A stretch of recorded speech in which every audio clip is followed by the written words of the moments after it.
2 பெரிய உருளைக்கிழங்கு பாருங்கள் வேக வச்சு எடுத்து வச்சுருக்கேன். உப்பு இல்லாமல் தான் நான் வேக வச்சு எடுத்து வச்சுருக்கேன். இப்போ இது நல்லா மசிச்சுக்கலாம்.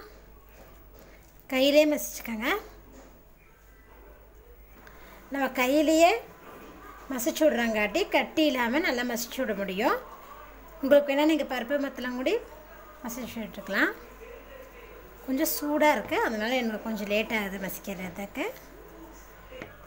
பாருங்கள் கட்டி இல்லாமல் நல்லா பிசைஞ்சிட்ட பாருங்கள். உருளைக்கிழங்கு நல்லா மசிச்சிட்டோம். இப்போ இதில் நம்ம மசாலாவெல்லாம் ஆட் பண்ணிக்கலாம். ஒரு பெரிய வெங்காயமே இந்த மாதிரி பொடியாக கட் பண்ணி வச்சுருக்கேன். இது இதில் ஆட் பண்ணிக்கோங்க. மீடியம் சைஸ் பெரிய வெங்காயம் போதுமானது. ஒரு பச்சை மிளகா பொடியை நறுக்கி வச்சுருக்கேன். இது இதோட ஆட் பண்ணிக்கலாம். இதோட கொஞ்சம் நறுக்குன கொத்தமல்லி தழை, அதோட கொஞ்சமாக நறுக்குன கருவேப்பிலை. இதெல்லாம் நல்லா மிக்ஸ் பண்ணி விட்டுருங்க.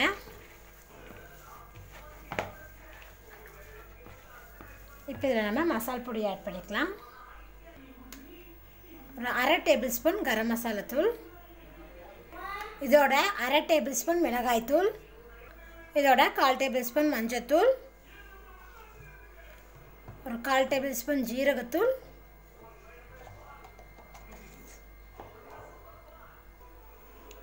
மல்லித்தூள் ஒரு 1/2 டேபிள் ஸ்பூன். இதோட இதுக்கு தேவையான அளவுக்கு உப்பு.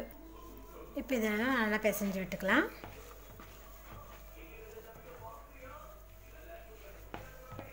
இந்த கரம் மசாலா மல்லித்தூள்லாம் போடும்போது நல்லா இருக்குங்க. பாருங்கள் நல்லா பிசைஞ்சிட்டேன். இப்போ இதோட நான் ஒரு 2 டேபிள் ஸ்பூன் அரிசி மாவு ஆட் பண்ணுறேன். ஈரம் இல்லாமல் இருக்கணும். ஈரத்தன்மை இருந்ததுன்னா அதுக்காக இந்த அரிசி மாவு நான் இதில் ஆட் பண்ணுறேன். அப்போ நம்மளுக்கு நல்லாயிருக்கும். பாருங்கள் இது நல்லா பிசைஞ்சு விடுங்க. நம்ம இந்த உருளைக்கிழங்கூட அரிசி மாவு சேர்த்தும் போது மாவு நல்லா நம்மளுக்கு திக்னஸ் ஆயிரும். பாருங்கள் இப்படி பிடிச்சா பாருங்கள் உருண்டை வருது பாருங்கள். இப்போ நான் நல்லா பிசைஞ்சு வச்சுட்டேன். கையில் கொஞ்சமாக ஆயில் போட்டு அப்ளை பண்ணிக்கோங்க. பாருங்கள் அப்ளை பண்ணிவிட்டு இப்போ நம்ம கொஞ்சமாக மாவு எடுத்து உருண்டை பிடிச்சிக்கலாம். உங்களுக்கு எந்த ஷேப்பில் வேணுமோ அந்த ஷேப்பில் நீங்கள் பிடிச்சிக்கலாம். பாருங்கள் உருண்டை பிடிச்சி கையில் வச்சு உங்களுக்கு எந்த ஷேப் வேணுமோ அந்த ஷேப்பில் நீங்கள் பண்ணிக்கலாம். நான் வந்து இன்றைக்கி செவ்வக ஷேப்பில் தான் பண்ணுறேன்.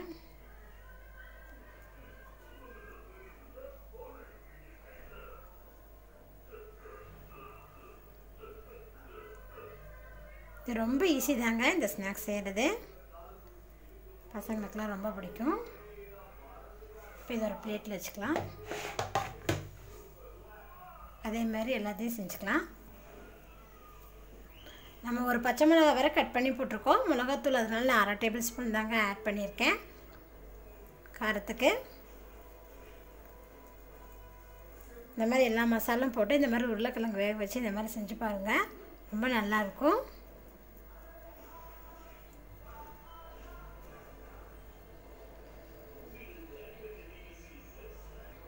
பாருங்கள் நல்லா சேஃபாக பிடிச்சிட்டோம். இப்போ இது அப்படியே இருக்கட்டும். ஒரு மிக்ஸி ஜாரில் 4 ப்ரெட்டை எடுத்து வச்சுருக்கேன். இப்போ இதை பொடி பண்ணிக்கலாம். அப்படி உங்கள்கிட்ட ப்ரெட்டு தூள் இருந்தால் பாருங்கள் ப்ரெட்டை தூளாக்கிட்டோம்.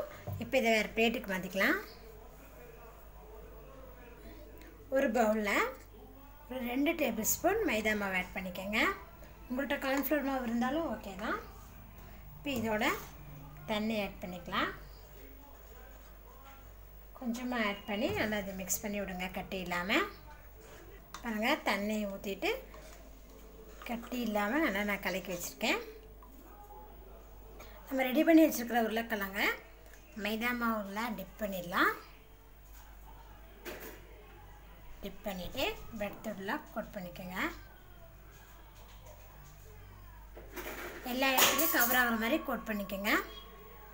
பாருங்கள் கோட் பண்ணிவிட்டு இதே மாதிரி எல்லாத்தையும் செஞ்சுக்கலாம்.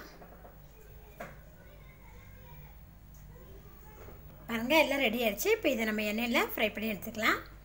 பாருங்கள் ஒரு பேனில் எண்ணெய் ஊற்றிருக்கேன். எண்ணெய் காஞ்சிருச்சு. இப்போ இதை போட்டுக்கலாம். பாருங்கள் ஒன் சைடு வெந்ததுமே நான் திருப்பி போட்டிருக்கேன். பாருங்கள் நல்லா கோல்டன் ப்ரௌன் கலர் வந்தது. இது எடுத்துக்கலாம். பாருங்கள் எனக்கு வந்துருச்சு. அதனால் நான் இப்போ இதை எடுத்துட்றேன். பாருங்கள் 2 உருளைக்கிழங்கு வச்சு சூப்பரான ஈவினிங் ஸ்நாக்ஸ் நம்ம பண்ணிட்டோம். நீங்களும் இந்த ரெசிபி வீட்டில் செஞ்சு பாருங்கள். செஞ்சு பார்த்துட்டு உங்கள் கமெண்ட்டை சொல்லுங்கள். இந்த வீடியோ பிடிச்சா லைக் பண்ணுங்கள். மறக்காமல் ஆமிலா சமைச்சேன்னா சப்ஸ்கிரைப் பண்ணுங்கள். நன்றி.